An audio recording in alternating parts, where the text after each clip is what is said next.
Hello, and welcome to HistoryPod.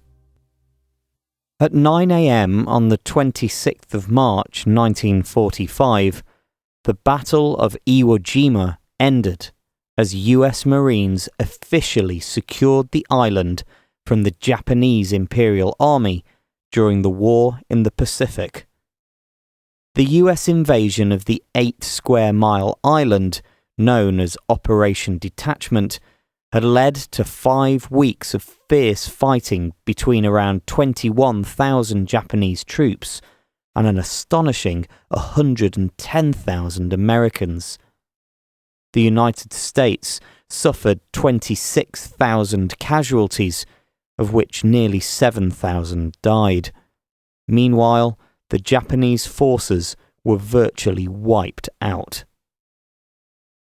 The objective of Operation Detachment was to capture Iwo Jima and its 3 airfields in order to provide a base for US aircraft involved in attacks on the Japanese mainland.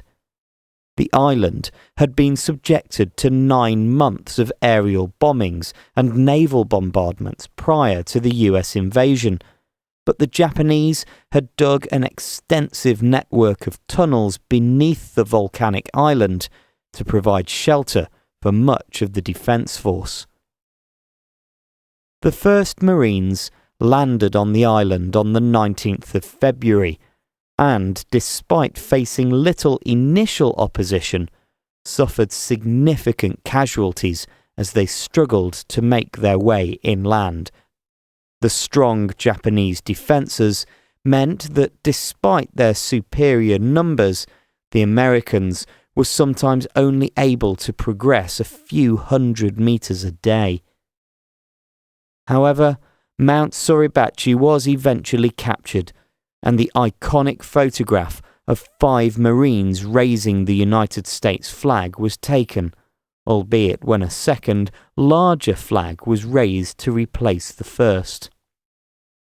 On the 16th of March, the island was declared secure, but sporadic opposition fighting continued until the night of the 25th, when a final Japanese assault by 300 soldiers was defeated in a vicious 90-minute-long firefight.